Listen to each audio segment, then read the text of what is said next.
Hey, this is Frank Seravalli, and you're listening to the Nasty Knuckles podcast.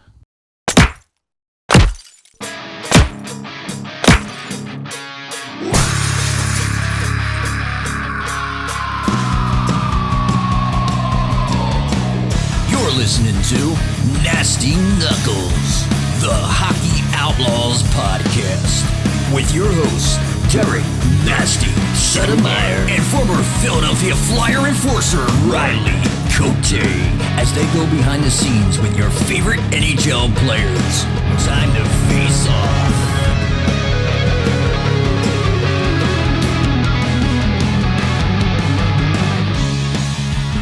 All right, welcome back. What's happening, Nasty? What's up, Cuddles? How you doing, Aurelia? Well, Cuddles, you got the nice light pink. I like it. Salmon? What do you call It's that? not salmon, it's pink. Oh, well, Yeah. it looks nice. I like yours too. It's Like pretty that? sharp. Yeah. Looking pretty good. New bucket too. I got a new Bucky on. You know, this whole thing. Not a big deal. What's up, fresh. man? You missed another men's league game, but we don't have to get into all that. We did find a way to win without you. Well, I was there in spirit. Were you? Cheering you guys on. Yeah, maybe actually sleeping, but You were probably sleeping. But, yeah, man, since we last had a show, we may have jinxed the boys. yeah. Honestly, it's been a tough run the last 10 days. I dropped 7 straight, and more injuries piled on. TK goes down. Lotz goes down. Old Wade. Yeah, Wade Allison. It's been tough right now, but I will say this: the other night, the Calgary game, they're battling, man. I mean, they're playing hard. They're not losing those games, without effort at least. And it's tough when you're missing, honestly, five of your top 6 forwards almost. I mean, it's close to that. Yep, absolutely. Yeah, I think our last post/drop with Bundy Christarian didn't age very well. I think he said No. down 7 since then. But yeah, I agree. I was at the game. I thought the first period was, I say Flyers outplay them outside of the couple odd man rushes that they gave up and they scored on. There was Big McEwen was arguably the Flyers' best player. Big Tilly there in the first, and then he was skating well, attacking the net. But yeah, just don't have enough substance there. You're missing, 5 out of your 6 top guys. It's tough. But I'm not sure how this gets any better. It's going to get demoralizing if they don't find ways to squeeze in a couple wins here and there. I like Torts in his press conferences though. Like he's honest. Well, 2 of the goals are 2-on-1s. Yeah. You can't have those breakdowns, especially when you're missing some key parts to your team. But it's like, a D-man pinches, this, you coach, the forward's got to, you got to cover for him, and it didn't happen, and he brought that up, and thought Carter played really well. He's just not getting the results because now that what we had kind of talked about could be an issue, the goal scoring, where it's going to come from. Right. Well, you lost a few of your goal scorers. Yep. Now, obviously, you got 36 sheets sitting up in the press box, $36 million. Yeah, it's a lot. That I don't care what team it is. It's just hard. You're not making excuses. They're playing hard. It is what it is, but hopefully find a way to get a win against Washington, which is their next game. Yeah, exactly. Yeah, they're in a situation now that it's not going to be easy. It was a grind even when they were as healthy as they could have been outside of Coots and a couple of these guys are on the shelf a little bit more longer term. But yeah, they're going to really struggle with scoring goals and finding ways to win games. It's not going to be fun, but it's going to be a challenge, and hopefully these guys can rise up to the occasion. Young guys step up and get more minutes. Guys that were middle tier roles stepping up and finding ways to contribute. It's the only way that I know. I've been in these situations before. Yeah, exactly. They're forced into going to find a way. That's it. I mean, there's nothing else to say. Yeah. But got to stop the bleeding somewhere. Yeah. Hopefully it stops and wash. Yeah, exactly. So and you come back with a tough game Friday against the Penguins. Washington hasn't been playing that great. They have a lot of injuries too. which we know when we were down there. We saw a few of their guys, but hopefully they find a way to win and wash, and then find some wins here coming up. Just get back on the winning track, because it's contagious. You go in a direction that's trending well, you win games, and then the opposite's true, right? We see this right now with the Flyers, but you see this with St. Louis Blues. You drop 8, now you win 8. Pretty amazing. It is pretty amazing how this works. We've seen this before in the past, right? Lose 10, win 10, vice versa. Right. It's not out of question that they can start rattling off some wins. It's just going to require a lot of damn near perfect games. Yeah, exactly. The odd man rushes have to. Yeah, you have to stop those, minimize those. But hopefully, they get back on a winning track here. Yep, absolutely. Anything else going on in your world, Nast? Not much, but I'll tell you what I am doing. I'm counting down the days to February. Oh, Fans of Philly. Yes. Heading to Seattle, then to Vancouver. February 15th, we'll be leaving. Our good friend Joe with Fans of Philly. What a job they do. Yes. And if you have not signed up for that trip, you need to. Go check them out. Yes, I can't wait. Fans of Philly, fansofphilly.com. Yes. We had an amazing time last year. Yep. Can't wait, man. I can't wait. Met some interesting people that we've seen on a couple of these trips now that we've landed up building relationships with. So it's beyond just going to games with other Flyer fans. It's kind of a community within a community, if you will, right? Which is an amazing experience. And Joe, he does an amazing job. Yeah, does an amazing job. He is very thorough, very detailed. So appreciate all that he's done with that and how he definitely the best sports travel agency in the area. Not even close. I would agree with you on that, Nast, 100%. And then another thank you to our sponsors, our good friends at Curaleaf. Yes. This episode is presented to you by Curaleaf. Welcome to Curaleaf, a medical marijuana dispensary. Whether you're a longtime patient or just getting acquainted to this incredible plant, Curaleaf of Pennsylvania is honored to guide you along your medical marijuana journey.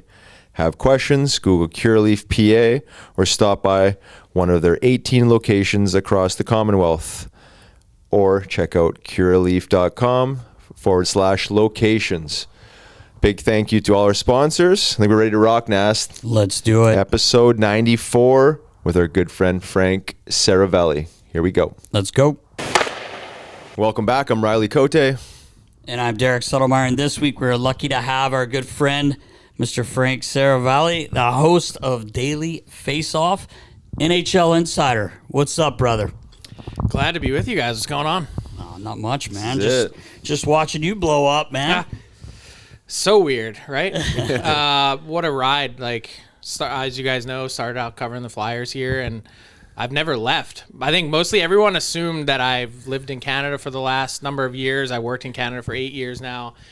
Always lived in the Philly area, done it from my house, my basement, wherever I needed to, get on a plane. And it's been pretty awesome. Yeah, it's amazing. It's been fun watching you, man. Such a young start when you started with the Flyers. I mean, obviously I was there, so I've known you for quite a while. Really impressive that you got that job and did a really good job. And I think we were talking about yesterday. I said one of the things I really like about you when you got that job is that you didn't play pro hockey or anything, but you grew up playing hockey and you understand the game. And I feel like sometimes, nothing against any writers or people like that, but they get thrown, you're going to cover the Flyers. They maybe not know a damn thing about hockey, but it's good when someone actually understands a game like yourself. Yeah, it's been a lifelong passion. I mean, I was never a great player. I was a AAA player around here and played, low-level junior hockey and I knew from a really early age, I was like, I'm not anywhere near good enough to be something. So I always I was like, the next best thing to carve out a career in hockey is to be a reporter. That was the one attainable, accessible job for me. And that's I set my sights on that kind of I knew kind of 8, 9 years old, 10 years old that I wanted to be a reporter. Oh, wow. I was always kind of decently good at writing, and I was by 14 I was already doing it, on a scale that I could, continue to work at it. Wow, that's awesome. Yeah, that's amazing. You mean to get the job with the Flyers? Covering the Flyers? 21 years old? Yep.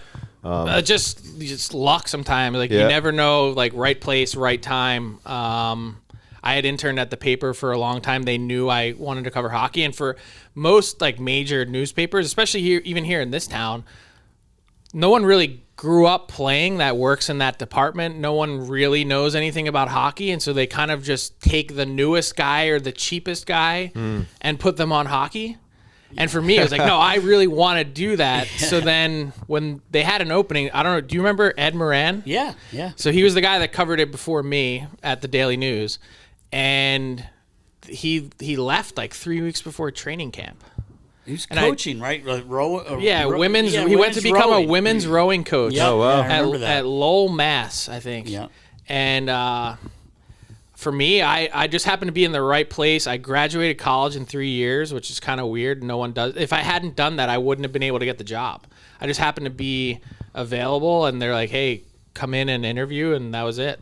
Wow, that's interesting. That's And impressive. And you've been obviously working with them as an intern, as you mentioned, so you laid out the groundwork that you wanted to be there, that you were committed and all that good stuff. So the timing thing usually takes care of itself when you're actually doing the right work, right, and in the right place. Yeah, I mean, it's one of those things, like, what do they say? Like, the harder you work, the luckier you get. Yeah, right. Like, that was kind of one of those things. I just fell into it. And it's kind of been a series. I don't know why I can't explain it. Like, luck-wise, end up in different spots. Like, the reason I ended up at TSN is they lost the national rights in Canada. And they were like, hey, we're going to beef up our coverage of the NHL. We don't have the games on our network anymore. We need to give people a reason to come to our website, come watch our shows. And just while I was covering the Flyers, I ended up developing a good relationship with Bob McKenzie. Yeah. He put in the good word for me. I got the Bobfather bump. And Right, you gotta then get that was it. I was in. And it was like, It's amazing. so I go That's from awesome. here to there, and then at a certain point I ended up leaving, and I was like, I had enough at TSN. I was like, I need to get out of here. Yeah. Needed a change, and just quit on a dime in May in 2021, sort of right in a year into the pandemic. And I was like, I've had enough. I can't work one more day here. And I was in a spot. I like made a list of all these things. I was like, I'm ready to give up this. I got to sell my car, like whatever I need to do. If I don't have any money, I can't work here anymore.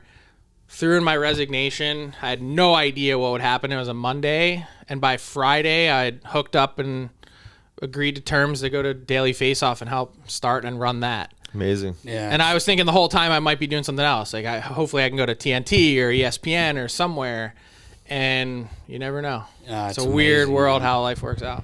Yeah. I know when I was pushed out the door, I had no idea what I was going to do, but I had to pull my pants up here and figure out what I was going to do. And So you came over to the dark side. I on came the over, media. but I love it. And we got together and talked and, ended up doing this, and now we're 94 in, 94, whatever. We're Yeah, at, 94. 94. 75% of podcasts, don't know if you know this, don't make it past episode 8. I did not know I that. did not know that. So Wow. there you go. We've been fortunate. Yeah. With the connections we made over the years, like yourself, and it's been a lot of fun, and we really appreciate you coming on. No, I've been enjoying watching it, and you guys have had some unreal it's great to you guys have the relationship with players and different staff members that have been through the Flyers organization, to get them to come in here, sit in this chair, and It's and been be fun. comfortable. That's really hard to do. Like, as a media guy, it's hard to make people comfortable enough to talk, and so you've gotten a lot out of some really good stories. Yeah. Yeah. I got a question for you, Frank. Like, so when you're doing TSN, like, I always wonder, because I'm a hockey nerd, man. I love watching the deadline. I love watching the free agency. Is that just nuts? Like, when, especially you're going live or whatever, and Live for 10 hours. Yeah, right. Like, my God, and you're on your phone, and like, I'm not asking any secrets, but it's like, it's crazy, man. Like, if you break something, we'll get into that. You broke something a couple years ago, but what's that like, man? It's actually, the day itself you're exhausted by the end of it, but it's the run up to it that's the most exhausting. It's like so this year the deadline is March 3rd. By like mid-January, I'll be in full-blown trade deadline mode. Like every part of every day is all talking trades and making your list and talking to people around the league, and it's just the run up to it is exhausting. It's like you're ready to fall over. I can't imagine. Yeah, it's a lot of prep, right? A lot of conversations, right? Because how else are you going to fill the 10 hours? Yeah, exactly. You have to have stuff that you can talk about and people you can talk to to really make it work. And people you can reference, right? I mean, so you're suggesting I talk to so and so from so and so organization, and that's kind of your anchor to what you would talk about, right? I mean, whether it's truthful or not, or in the end, right? Is that how it goes? Like, well, 100%. Like so think about what I was just saying about the work. Like, if I were to just wait until March 3rd to all of a sudden phone up so and so GM or so and so agent or assistant GM, like, they're gonna be like, buzz off. Like these conversations are years and months in the making of like, hey, what are you thinking about this? What are your plans for this? How are you going to manage this position or your salary cap? Or it's a constant evolving conversation. Yeah, right. And are general managers like pretty open and honest with you, or they kind of showing their hand kind of? You always have a filter. Like you can't ever really take anything they say at face value, right? Because you're always assuming that you're being used in some way, misled. Right. Yeah, but in some ways, you know also who you're talking to, right? Like you know the relationship or rapport you have with someone that you might have put in 10 years by now, and you can know whether you trust that person or not. Sure, right. So there's always that filtering process that goes on. So you do have to be careful, but I would say for the most part, everyone always asks me, like, why do GMs or why do agents, why do they tell you stuff? Mm-hmm. And the reason is, like, it's a two-way street. Like, I also talk to other people and then share information that's helpful to them. Right, of course. And then they provide something back that's helpful to me. So it's, in some ways, like a little transactional. Yeah. But if you're doing it right, if you actually have real credible information, it can be very helpful to them. Sure. Right. Yeah, to understand the how the league is operating and who's doing what. They're wondering in their chair, like, what is this team up to, or what are they thinking? I'm like, well, I talked to that guy 15 minutes ago. I know what he's thinking. And so you're kind of makes sense. horse trading. I never even thought about that. It makes a ton of sense. Yeah, because I always wondered the same thing. Like, why the hell would a GM want to show their hand fully to a media reporter? I mean, but that makes a ton of sense. It is transactional for sure. Well, the other part of it is a trust factor, right? Yeah. Like that I'm not going to take his plan and blow it up and show everyone. Mm-hmm.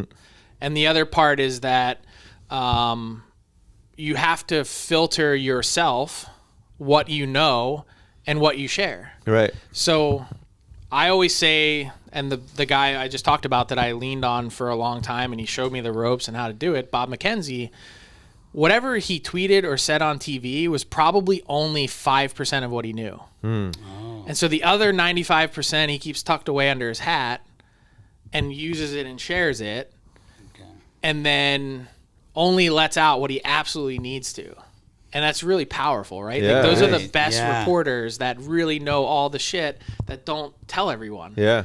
And so to get in on the sort of, that's where the insider part of it comes in, to get in on that, it's pretty eye-opening, right? Yeah, right. And so there are plenty of GMs around the league that I don't talk to that are just like, they view me as worthless. Yeah, right. Which is fine. I'm never offended by that. They just don't have any time for me, or anyone in my line of work, and that's fine. There's plenty that are, and there's plenty of agents and assistant GMs and scouts and directors of player personnel that you can. Someone's willing to talk somewhere. Yeah. Yes, it's amazing. Just laying out that little equipment guys. Equipment guys, right? Yeah, just laying out a few crumbs, right? Yeah. You don't want to lay out the full cookie, right? Because there's strategy involved. Yeah, I never really thought much about it. Why are you taking that nameplate off that jersey now? Yeah, right. Why are you packing up that guy's gear? Yeah, why? All right, going to the practice rink. We're leaving. People would always say to me, "Why is there any value?" Like, so when I was starting out, we would go to everything, right? Like we had like an unlimited travel budget and be like, you're at every game, every practice, and you saw me. It was probably annoying how often you guys saw me, but you see shit. Yeah. You pay attention. 100%. Yeah. And it's just about showing up and just observing. That is a skill that is lost on so many people. Oh yeah, So I true. agree. Yeah. That's so true. That is the truth. actually. People say, why do you need to be in the locker room after a game as a media person? And I say, well, having been in hundreds, I understand there's a mood, there's an energy, there's a feel, and no one even has to say anything. He said, Right. And you know what it's like when you walk in. yeah. No, it's so true. Yeah, you can learn a lot about You can, people especially and teams based being on in that. a locker room, growing up your whole life playing hockey, unlike some people that may not understand what you understand. You know what I mean? Like if you've never Subtle cues that like Yes. it's not even anything you can describe in a story, but it's like you know that something's off with that team. Yes. Or something's on. Yeah, more right. to the point. Right, Yeah. When you have a team that has some mojo, like in 2010, Yeah. that was like you could feel something happening even before they made the playoffs. Like I'm Yeah. not saying I saw like a run to the cup final Right. coming, but Yeah. it's the weirdest thing, okay? So I had the same feeling earlier this year with the Phillies. Like I was watching what was going on and I was like this team has like a something. Yeah. They have a little something.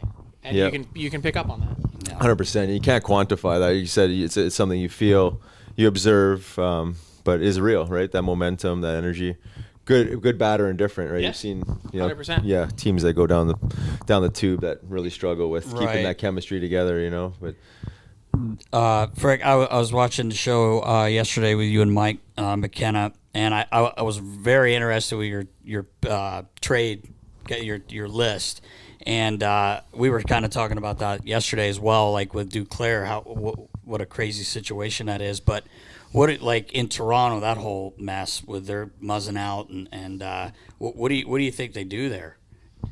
I'd imagine something big is happening. Just actually, this is like another subtle thing is like how quickly they place Morgan Riley on LTIR. They don't need the cap space really. Like if they were gonna make a trade for any of the other guys that were on my list that I put out last week, I had 6 potential fits to replace Jake Muzzin.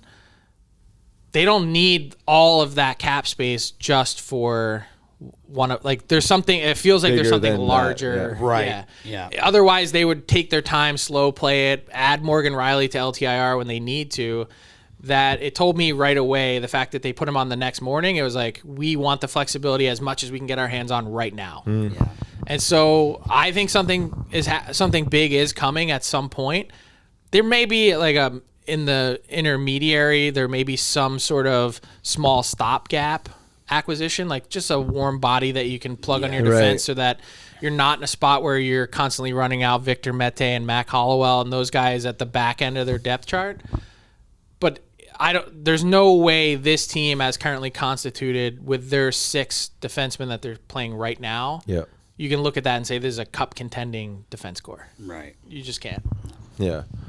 No, it's good. Good insight for sure. Because we were talking about that and just always curious on how you guys observe these situations, like something like that, a detail like that all of a sudden, immediately you think that there's something larger going on, and that's just from experience, right, and understanding how these things operate. And it may not happen right away. Like, Right. These Takes things also time, take time. for That's sure. the funny thing about the way the NHL does business. Like NBA, like it's like boom, that like they just get down to business. In the NHL, there's like this dance Yeah. that like GMs have to go through that I don't understand why. It's kind of like these conversations actually start like right now, like November, December, just like a general feel out call. It's like, I kind of like, rattle off, I like these 6 guys.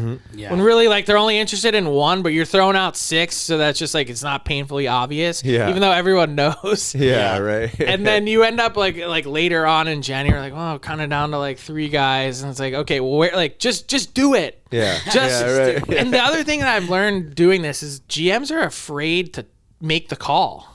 They don't want to seem like obvious or vulnerable or whatever. They also don't want information getting out. Yeah. Right. That they could just get in there and pull the trigger, like be a killer, get Yeah, it done. Yeah, right. Right. Yeah, why drag it out, right? I mean, I don't Especially mind because it's Toronto. good for me. Yeah, Yeah, right. speculation, but like Yeah, right. just do it. Yeah. It's painful at times. yeah. Oh, yeah. I can I imagine. remember number of times where, like when Homer was a GM, like he would be like, "Hey, give your buddy in San Jose a call and just fish around about this guy, see what kind of guy he is." So I'd like call. Oh yeah, the guy check. I actually get that a lot. Yeah. Hey, what do you know about this guy? Is he a good guy or bad guy? And so I would call my the equipment guy and make it about something else and be like, I was watching you guys last night. How's this guy? How's that guy? Yeah, how's Marlo? Like, pretty good dude. Like whoever it may be. I'm just saying. And I always used to love that because I was like, I knew he trusted me. You're getting in on the inside. Did they ever ask you to make up a jersey for a guy before a deadline to bring it just in case? Wow, that's a great question. I feel like you saw Edmonton got caught a few weeks ago, right? Did they get caught? Well, it was an accident. So their equipment guy. So the story is last year before the deadline, they were going out on a trip, and I guess their assistant GM or someone said, "Hey, here are like 4 guys we might trade for. Can you make up nameplates and throw them on a jersey and bring them with us just in case we end up making the trade?" Anyway, summer goes by, trade doesn't happen. They do one of those like garage sales where they throw like everything from the equipment room out for sale. Yes. And they dropped out a Carson Soucy jersey with an Soucy on an Oilers jersey, and someone was like, "Wait a second! Like this guy is an active NHL player for Seattle. Right? How did this happen?" That never. Actually, the more I think about it, spill the deets. I do remember making at the time it would be nameplates. So I do remember making some nameplates, but I tell you, I have to really sit down and think about it. The names. Shane Doan. What's that? Shane Doan. No, I don't know if I made him one, but I'd have to really think. But I did make some nameplates. Didn't do jerseys because back then you just glue, we would you just sew a nameplate on. You had extra jerseys, but that's a great question because I know I did do that, but I'd have to really look back and see who it was, like to find the names. Yeah, you know what I mean? I bet you if I look back at rosters, I can tell you that. That's a great question. Yeah, that's interesting. I didn't hear that thing with the. I didn't either. It's pretty wild. Yeah, right. That is wild. Oopsie. But those are the things like I don't know. I'm immersed in like Western Canada. That's the wacky part. So I live here in Philly. Like my day yesterday was like Toronto, Calgary, Edmonton twice, Calgary twice, Vancouver. Like those are my radio hits for the day. Oh wow. Well. I'm living in that world all day. Yeah, right. Living in Philly. In Philly. Yeah, that's crazy, man. Well, that was one of the things we were going to ask you. I assumed you mentioned earlier you stayed here the whole time. You have never moved. I always thought you had moved up into Canada, Toronto specifically when you were working for TSN. But the culture between Canadian culture and hockey and in U.S. culture, obviously a huge difference. I mean, what are your biggest observations there? Just how much it's consumed. Like they eat, live, breathe, sleep hockey. They just do. So the best way I can explain it for someone that doesn't understand it here is like they think about hockey like Philly thinks about the Eagles. Yeah, right. Exactly. Yeah, that's its perfect. own beast. Yeah, it is its own beast. And so for me, that's like I wanted to be in that. Yeah. I didn't realize how much it might take over my life in that way because like right. I am now consuming all consumed by it, but it's been pretty awesome. Yeah, it was always fun going into Canadian cities. Riles you played, but like the locker room, I couldn't even do anything till after the scrum. After a morning skate, like you can't even move. Oh, and it's kind of cool because it's not like that here, obviously. I remember Hazy, Kevin Hayes, Mr. Hollywood. He was on the show and he was telling the story when he got traded to Winnipeg. And after the first game he played, he was in a Starbucks and he's getting his coffee. And the guy behind him goes, "Yeah, I'm not sure about that Hayes watching him play last night." He's standing right in front of the guy. That would have never happened anywhere else. Yeah, that wouldn't have happened. Yeah, it's pretty funny. But, that's interesting that you did stay here. I wasn't sure if you had or not, but that's crazy, man. What is it like with reporters always being in the way? Depends on who it is, I think. I was just gonna say, I always thought we got along pretty well. Yeah, 100%. But there had to be some guys there you're just like, this guy's a pain in the ass. You know what? Wayne Fish was always digging in my gumball. You don't like that? No, I didn't care. It bothered Harry. Yeah. I'm like, who cares? I used to laugh because he'd be like, he's over there digging in the gum, like taking gum and stuff in his pocket. But he was always nice to me, and I got along with you guys. And we kind of like, I'm older than you, but like I think I talked to you more than anybody. That was my thing. Is like just try and be a human being. Yeah. I never wanted to come in and be a robot. Like just be someone Right. that you can relate to. I think it helped being younger too. Yeah. But like in talking to you as a player, it's just like, hey, like instead of sticking a recorder or microphone in your face right away, like ask them about something going on. Like just like chit chat. Yeah, right. Like just try and have a small conversation. Some guys are really good at it. Like some players were like super personable and like you could talk about anything, and other guys are just like just did not have the time of day for you, and that's fine. But like I just try to be relatable. Yeah. That's the you biggest thing definitely that guys were. want, right? I mean, it's like the last thing they want is an awkward guy being weird, Lurking while you're getting lurking, you know undressed, they're like, coming, they're You're taking standing your around. gitch off and like you're like Yeah, standing there staring, and it's like it's kind of like, oh, like should we go now? Like Yeah. are you ready? Like Yeah, the Awkward. lurker. No, I think thinking back, like I think I would always say hello to everyone because I just, like you said, you just want to be nice. busy. To everybody. I don't want to be in your way. Like, But yeah, I think I talked to you more than I probably talked to any of the reporters, and I would talk to anyone if they were, had I don't questions. think I ever talked to you about hockey though. Like not Yeah, it was once just- ever. Yeah, we were just, no, you're right. You're right. Because I also never wanted to be in that spot where someone would come by, like Homer, or someone would be like, "Oh, what is he? Who is he? This guy, the mole? Is he the leak?" Like, Yeah, right. Because they're always on the lookout for that too. that's They're funny like, you said "This that, fucking guy is always talking." We had another GM that was way more like that, but I can imagine. yeah. Oh, man. But Homer Who's the was mole? pretty Mole. good. But they, it's funny you say that because sometimes they would make a comment to me like You seem about pretty a cer- chummy with that guy. Like, well, Yeah, what's he saying?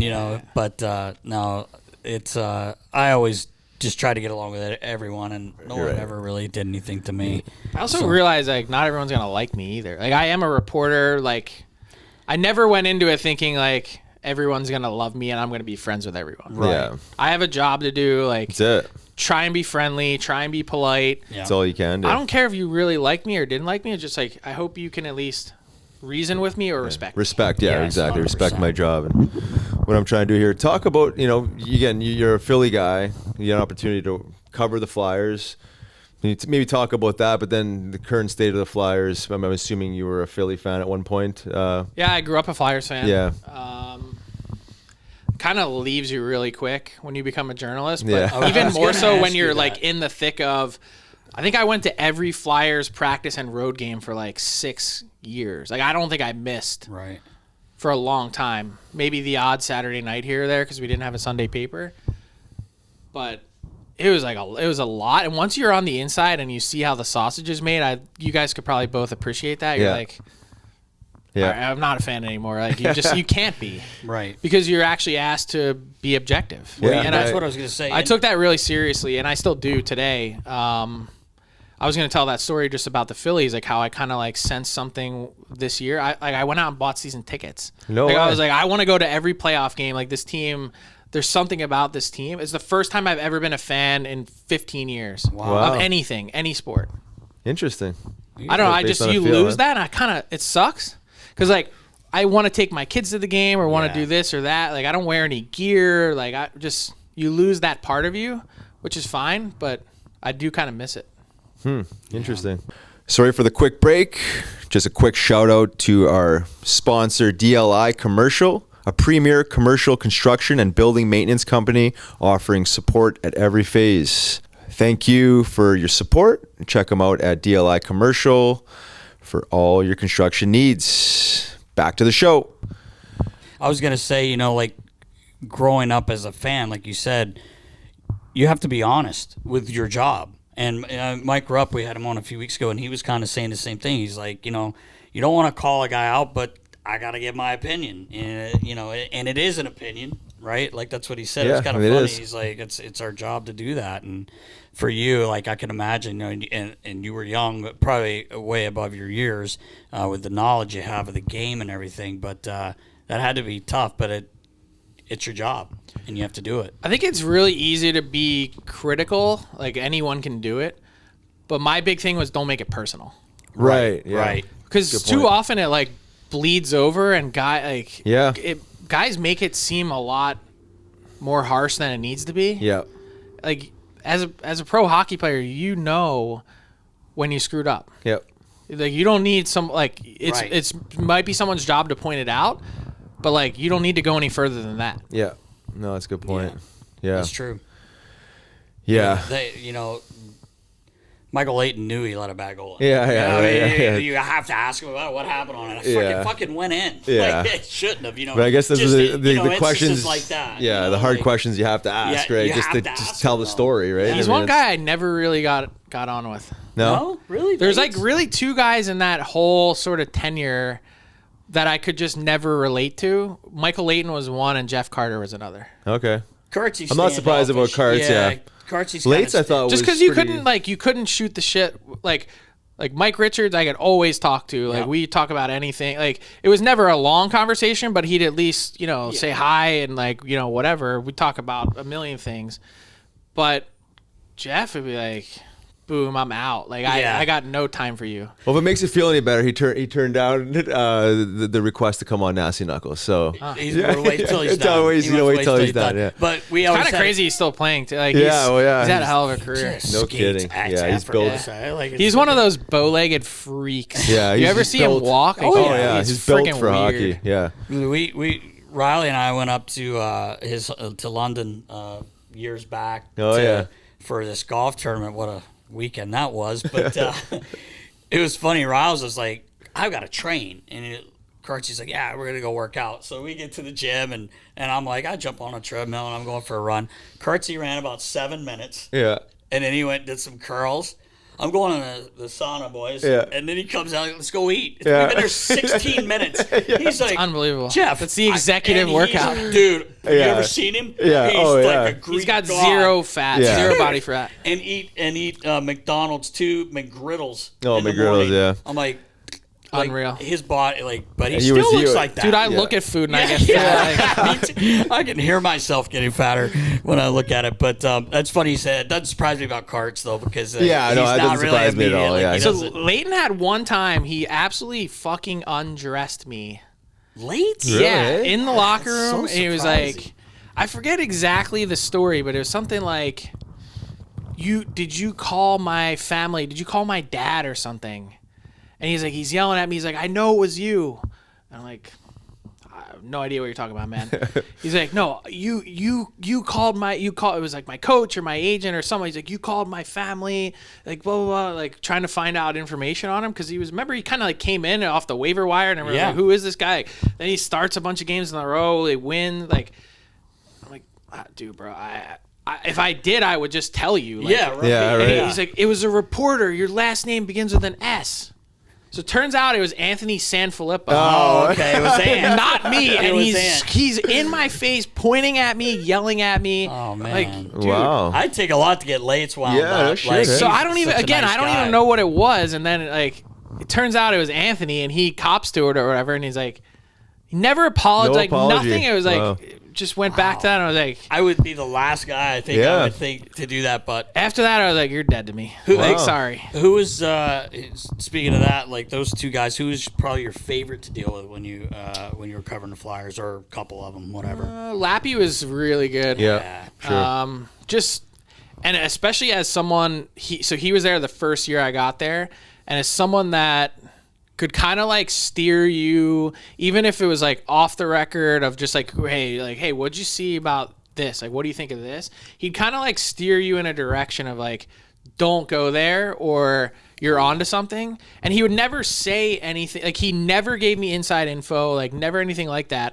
But he had been around and seen enough stuff that he was like you could get a sense from how he answered your question whether you were on the right track or not. And as someone who was 21 that walked into that room that had no idea, like I mean, I had covered a lot of stuff and experienced a lot of different things, but had never done a full season where you're in the grind every day, that was extremely helpful. That's awesome. I'm not surprised. He's Lappy's a great guy, man. Yeah, he's a pro. Yeah, he just knows how to deal with people and media, obviously. My first year, it was 2009-10 when they went to the final, and They started the season in Florida. Do you guys remember this? There was like Started in Florida. you guys had a bonding trip. The first game of the season was in Florida on the road. It was like either I thought it was Carolina. first. Yeah, no, year. you're right. It Carolina. was, but then maybe like 2 weeks later, it was like in October. Nothing's going on, and there was like 6 days between games of like a Friday or Saturday night in Florida, and it was just an absolute bonanza. I saw you. For whatever reason, I was staying at the same hotel. I saw you guys everywhere. Yeah. Elbow room, every single place in Elbow Fort room, Lauderdale. place, man. And then, dude, one day I came in and I was just absolutely, like, even at the skate the next day, I was buckled. And you came over, said something, Prong said something, like a bunch of guys are like, dude, you look like you died. John Stevens was still the coach then. It was before he got fired. Yeah, Johnny Crazy. wouldn't have liked that. Hey, What a boys are team! running. What a team bonding trip that Yeah. was. You guys Oh, were yeah, that was- fishing and do like I a remember. whole Yeah, bunch. yeah, I remember that. I remember yeah. that. Yep. Yeah, old that was a good trip, good year all around, man. bonanza. That was That's a bonanza. great word for it. It really was. Like, it was over the top. It was like, hey, we're gonna send a bunch of NHL guys down to Florida for 5 days before a game. Who thought that one through? Yeah, I don't know, but I'm glad they did. Yeah, right. No, I was gonna say that wasn't G's rookie party. That was in Miami. No, that was But it was a few years before. Anyway. Oh, that's amazing. awesome. Yeah, it was. We had a few of those. Yeah, a few rodeos. And it's funny because Johnny was coaching and he wasn't big on that stuff, but Lavi was. Lavi took us. Did Mr. a lot Dry of Island? different- Before the Dry Island was introduced, probably, right? Yeah, Dry Island. Holy cow! So I'm gonna come clean on that story. So that was actually my story. Oh, was it? Dry Island. Was it? Yeah, and I was new, still kind of new-ish to the beat. Yep. And I was a little afraid of how to handle it, based on like I wanted guys to still talk to me after, and so we ran it through a guy on the gossip team or whatever at the paper, and he put his name on it.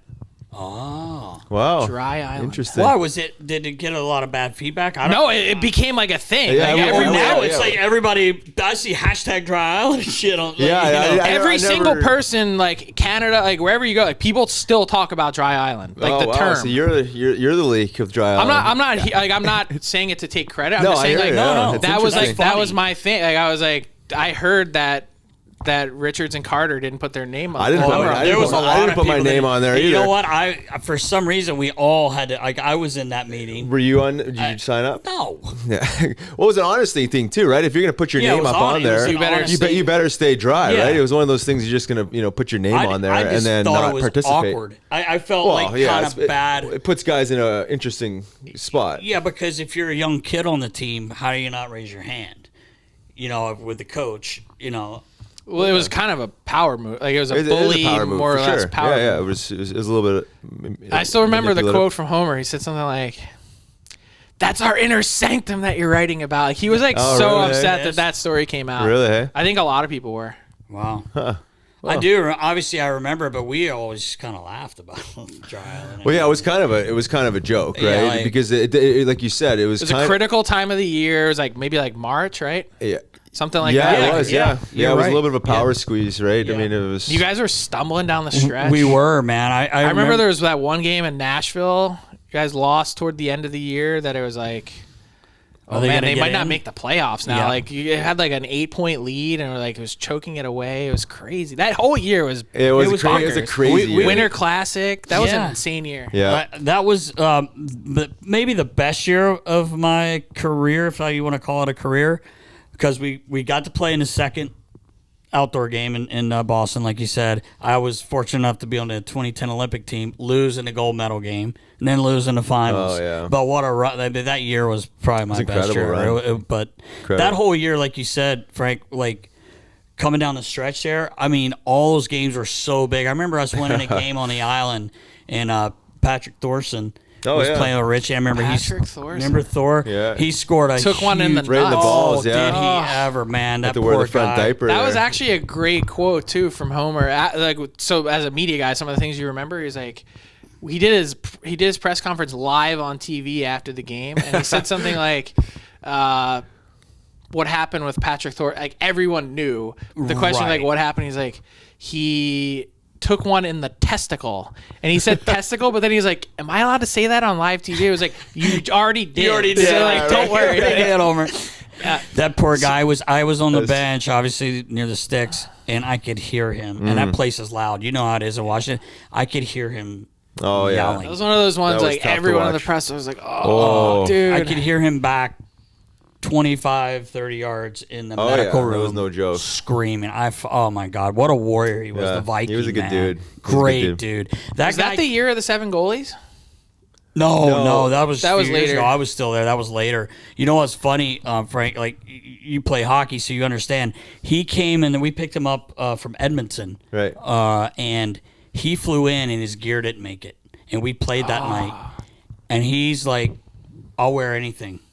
So that's really hard for a guy to do. He used someone else's skates and other gear, brand new gear. Crazy. Like, he just wanted to play. I'm like, this guy's unbelievable, and what a guy! Yeah, he's a good dude. He didn't stick long. There were a lot of characters. Well, he went over and got paid over in Russia. There was a lot of characters that came through over the years. Guys that weren't here for a long time, but they're like, man. Dennis Telpeko. Oh, jeez, that guy. I was thinking like Ole Christian Tollefson. Totally. We ended up with Ville Lano. Who was that kid? So there was Oscars Bartulis. Yes, He was talked to him the other day. Super nice guy. Yep. His kid's a goalie. There's another defenseman that played on that 2010 team that, like, anytime he touched the puck, you're like, oh my God. Ryan Parent. Yeah. Yeah, he had like remember that one cup final game he played like 28 seconds? Like, it was like you got one shift, and that's all you were getting. Right. His partner could skate really well. It was his partner. Number was the 3rd pair. He was a Czech kid. Luke, that's it. Yeah. Right, yeah. Man, could he skate? Yes. I remember, sitting in the press box, anytime those guys got out there, someone would be like, Lucas! Like, it was like, get off the ice. Like, this guy cannot play. Fucking Prongs played 40 minutes. You don't even need You don't need the 3rd pairing. Unreal. Real quick, Frank, because I know you're a busy man. You got to go. What are your thoughts on the Flyers right now? Obviously, 5 of your top 6 basically forwards are out. Like, what are you seeing? I think more like 30,000 foot view. And I think every person in the fan base will understand this when I say it. This organization has lost its soul. Yes. Yeah, we said this plenty of times. It is a soulless operation, and that's not a knock at all on Chuck Fletcher. It's way bigger than that. When Mr. Snyder died, and he always made me call him Ed, something changed. It just did, big time. And it's never been the same. And they need to find that before they can get where they're going. Yeah, I agree. And how do you do that? Is that like the corporate mothership? Can you take strangle holding the spirit of the organization? Is this is this private ownership? Like, how do you see I think that's what you need. Honestly, I think at some point, and look, it's a fact of business, Comcast is going to get out. They just will. I don't know if it's tomorrow. I've had plenty of people call me. Think of like Ryan Reynolds and his situation right now trying to buy the Sens. Yeah. I get people that call me all the time saying, what do you know about the Flyers? Are they for sale? Because I'd like to put together a group to buy them. Yeah, we know. I'm sure you've gotten all we've these heard this calls. a few times. People that could put a group together of one core billionaire and then a bunch of ancillary investors. Yeah. They just need it. And it's nothing personal. It's not anything against Dave Scott or Valerie Camillo or anyone else. They need that because they've lost the essence of what it meant to be a Flyer. 100%. Yeah, the culture has been since Ed. And I don't think they can get to where they're going to get to until they have it.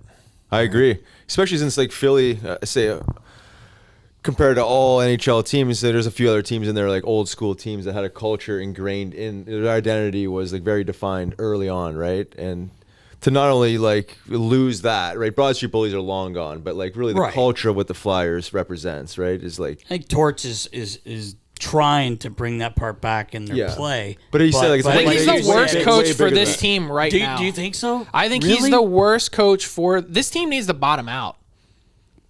Yeah, we've heard that. Yeah, and so we've heard that because they hired John Tortorella, they're going to be like a 75 to 80 point team just based on sheer work ethic and compete. Even with all the injuries they have, that's my guess, somewhere 69, 75, 80 points, somewhere in that range. Like that's what they're on pace for right now. And I know they had a great start and have lost a bunch since, but I don't know why that makes any sense. come in to pay a big money coach right now with where they're at. It's almost like what they're experiencing right now is they're caught in the middle. Yeah, right. I agree with that. Mm-hmm. It's not in this organization's nature to bottom out. Right. Yeah. No one wants that. No one can live with that. And especially you see it at the arena. Like, no one shows up for it. Yeah. Do you think it was hiring him was just like the sexiest coach you could dangle for just to show the fan base that you want to trend in the right way, that you were trying to build this culture back? Like, I mean, because he's known as the hard ass, like. Yeah, and I don't think that's changed. After 16 years in the league, 1,400 career NHL games, he's not changing. Right. So if you expected him to come in and be a kinder, softer, gentler towards, it's not happening. No. Yeah. But I noticed specifically how what they were trying to say about this team changed. Because think back to the summer, I think they kind of understood this summer, but 2 summers ago, where it was like, hey, we're bouncing back. Like, this is our year. Like, we're going to come back. And they were kind of lost on where this team actually was at in terms of overall skill level. Mm-hmm. And now these injuries have compounded that. And so then instead of being like, John Tortorella can be the guy that brings us back and get everyone back on track, all of a sudden it became the talking point was, look how young our lineup is. Look how many guys we have in there that are under the age of 25. And that's great, but when you stack the Flyers up against every other team in the East, without even mentioning the West, you're in the bottom 5 in terms of overall talent. Sure. Yeah. And the problem is they don't have a lot coming. Like, it's not like the pipeline is stacked where you can get really excited about the future part of it. Yeah.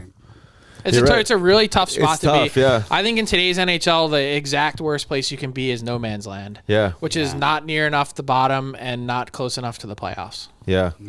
You land up being in denial almost, right? And you just keeps like slowly having these small patches just to kind of get through and get by. But people that know see what's happening, and it's. And I think they recognize that too, not going after someone like Johnny Gaudreau. They're like, well, how we could add Johnny, but to what point? To what end? Is that going to put our team over the top? Probably not. Yeah. One guy's not. No. I think he would have helped, but look at Columbus. Like, he goes to Columbus, and that team, obviously they've had injuries too. Yeah. But he's not putting that team over. Like, he's not taking a non-playoff team and putting them in the playoffs. Yeah, right. Right. Yeah. How do you see this playing out? They get healthy. I mean, they're not a playoff Are they going to get healthy? I mean, I don't know. I don't know. Well, no one knows that's that. a good question. Like, if they were healthy, do you think they make the playoffs? No. No, I don't think so either. Yeah. Good question. Do they get healthy? Yeah. I mean, this just seems like this. There's really no guarantee. Yeah. Right. And it's like the Sean Couturier back injury, I think, is really scary. That is scary. That's scary. We talked about that a while back. That's concerning. It is. At his stage of his career. I mean, you can't do anything without your back. No. Yeah, right. No, you're right. Yeah. And then there's going to be some other pieces that are leaving.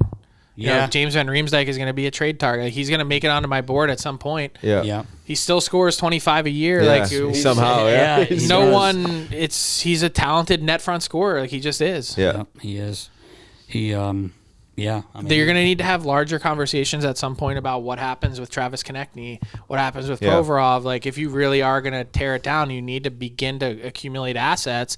And the only way to do that is trade pieces of value. Right. Yeah. Yeah. When do you think that this starts dismantling? Is this like right after Christmas? Like just like, do they start dangling some of these carrots? I wonder if they're still lost, honestly. Yeah. That's the only thing is I don't know if they fully see it. I was going to say that. I don't know if they do. Because John Tortorella was out there saying last week, like, it wasn't long ago, saying we can't judge this team until we have them fully healthy. And I'm like, yeah. What is it that you're going to see? Yeah. It's hard to be a real, because then there's a whole business component. We just talked about this. Like, if you're in for 5 years, 8 years of pain, whatever that number is, it's. Yeah. No, you're right. It's hard to stomach. Yeah. It is. You got to be ready and willing to sign up for it and commit to it. Yeah. And they got halfway through it with Ron Hextall, and then they were tired of it. Ship, yeah. Yeah. How long does Chuck have in this mess? I mean, it seemed like if they were to continue the way they were going start of the year, then obviously the shelf life extends throughout maybe this year. I mean, the way it's going right now, you think injuries factor in firing of a general manager, or is it just kind of like stop the bleeding? And I don't have an answer. Like, I really don't. I would imagine the clock is ticking, like, just based on time, right? Like, if you think the average NHL coach gets 2.5 years, the average GM gets 4.5 years, like, it's kind of amazing. Like, Chuck Fletcher's already kind of hitting that number. He's been in place longer than you realize. Yeah. I guess it depends what kind of confidence and commitment he can get from the people at the top in terms of what his vision is. There have been guys that have been really successfully able to sell a rebuild and a full-scale teardown, but usually if you look back in history, they've had success before they experienced that. Like the Montreal Canadiens went to an Eastern Conference final or whatever, like go through the team. Marc Bergevin was able to then stay for the next 6-8 years and figure it out. Yeah.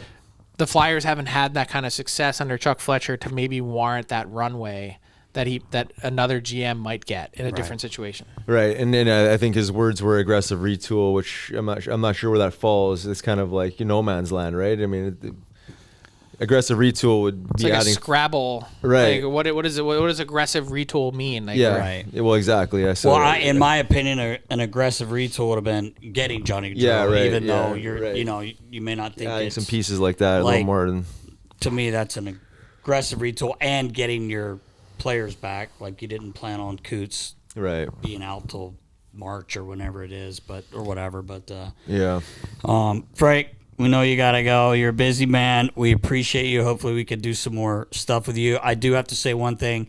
You pulled on my heartstrings a little bit when you talked about your son playing if you want to tell that story real quick. That's actually how I saw Riles awesome. The other day. Yeah, I was like walking up the stairs in the section they gave us tickets in, and I was like, oh, and I wasn't sure if you recognized me. I just like waved and said hi.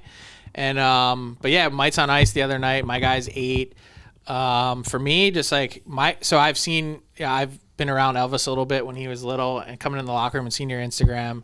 My guy is the total opposite of Elvis. He's very shy, reserved, not a great hockey player. Like, I coach the team. He's probably like out of 10 guys, like our 8th best player. He doesn't score a lot. Mites on Ice the other night, scores in the intermission. Yeah, not only that, cool. but a 6 celly. And it was like this kid that shows I don't even know that he watches hockey to like know like, hey, this is what your celly would be like. And he did it. Dude, I almost fell over. That was awesome. So cool. I love hearing that story. That was awesome. Yeah. So it was really cool. Great. Beautiful. Well, I appreciate you, Frank. Yeah, no, I'm glad to connect with you guys and see you guys. Yeah, absolutely. Man. We'll see you soon. Sounds good. Thanks, guys. All right, Riggs, big thanks to Frank Seravalli for joining us, coming over in studio. So much better that way. Yep. Really enjoy his insight. He does an unbelievable job as an insider. It's amazing talking to him and seeing all the ways that all of that works. It's really interesting, actually. Yeah, it definitely is, and it's a different perspective. I obviously a player in coaching. Just different perspectives from all these different angles. Then you look at a true insider and their angle, their agenda, right? It's obviously a lot different than getting some information around an opponent, right? As a coach, you're digging around, sniffing around for system stuff, but in his world, he's sniffing around for leads on movement and potential movement and weaknesses in organizations, this and that. So it's always interesting to hear that, because there's a lot that goes in behind the scenes that most people, even hockey guys, don't really know necessarily what's going on and how this all works. So I thought it was really interesting when he said he just paid attention to everything that was going on, even like maybe watching to see what I was doing. 100%, because right? I mean, now once he said that, I'm like, man, there's a lot of times I would do things. And it was also sometimes I would wait, like say pack a bag for a guy getting called down. I would wait for the media to get out. You know what I mean? Oh, yeah, like, for things sure. like that, I would always wait. Of course. But there could be some times where I, not thinking you do something, but very smart of him, like when he was, in the locker rooms to watch things like that. Because even look around, like we talk about the jerseys or nameplates, you might see a nameplate laying around. Yeah, exactly. You never know. So really cool talking to him. Hopefully we'll be doing some more things with Frank. He's awesome. 100%. Yeah, and just build off your last point there. Looking back, when you kind of observe some of the media guys, standing around, lurking around. You always wonder, like, what are they really doing here? But it makes a ton of sense. They're just being a fly on the wall, even though they're standing right there in the middle of the locker room. Right? They're observing and listening to everything, every conversation. That they're listening to, and just grabbing the information, putting in their back pocket, or grabbing the experience, putting in their back pocket to maybe somewhere down the road. Reveal it to the public. Who knows how that goes, but I always liked Frank. He was a young guy, as we talked about when I was around, when you were around. It's got to be a challenging thing coming in at that age and being around a bunch of pro media guys, but then pro hockey players, and finding your groove and how to communicate with these guys, because as we know, it's not always that easy of a thing to do. No, for sure. So I think we're ready to rock, Nast. All right, well, let's get into our Clear questions, brought to you by Clear Rum. Yeah, let's go. Baller. First one is from Angry Flyers fan over on Instagram, Massimo. Nasty, we know that you were the prank master, but did any of the players ever get back at you? Ooh. No, never? Not that. I mean, you would have to refresh my memory if someone did, but no. Wow, that's impressive. I don't think Flawless anyone. victories. I had a couple little things like my keys and my wallet taped together, but like those are nothing amateur. to like. Yeah, it's amateur hour. Nothing like scaring me the way I. The way you get so good. many good stories we could tell at some other time where there were some places, certain buildings where I knew where hiding spots were, and they were unbelievable. And I wish I had more on video, but no, I don't think I ever. None of the boys ever really got me. Yeah. I tried a couple times. Yeah, you it tried. Never worked out. It's weird. I don't get scared by Yeah. It's more of if you were in my office that I didn't know and I saw like movement, that always makes me. That always makes me jump, which is weird. But to answer Max's question now. Well, I gotta say too, when Frank showed up today, his head was on a swivel. He's bobbing and weaving. He was like, "I know you, Nast." He thought he was getting a snake. A snake. He said, I was waiting for a snake to pop out. Oh, that's pretty good. We should have got him. Man. We should have thought that one through, Nast. Yeah. Where were you? Sleeping again. I got Matty Gaudreau last week. Did I'll you have to snake? post that. No, not with a snake. Matty, assistant coach with the Rebels. I got him pretty good. Well, we gotta squeeze that footage out. Yeah. All right, baller. Ricky Libs 19 over on Instagram. Do you guys have any plans to do an on-location podcast anywhere? Well, yes. These last 2 years, we've had a couple different opportunities present themselves at different casinos. It was just landed up being logistics, timing. It landed up being Flyers performance. But yes, we don't have anything concrete right now in the works. Some conversations. But yeah, that's the plan. But that being said, in 2 weeks from now, on December 4th at the Philly show, which is an autograph memorabilia type show. Big time show. A couple of Flyers guys will be there, different athletes from different sports, but we'll be there. We'll be setting up in the back, doing a live podcast. That'll be our next one to answer this guy's question. But then building outside of that, we're planning on actually doing something a little more formal. But we'll be at that show. Hopefully have a guest or two on live. Stay tuned. Philly show. Last one over on Instagram. Scotty doesn't know. Riggs, what was your favorite memory as a Flyer and why? Oh man, that's a tough one. Favorite memory as a Flyer. Not my goal. Not my first shift.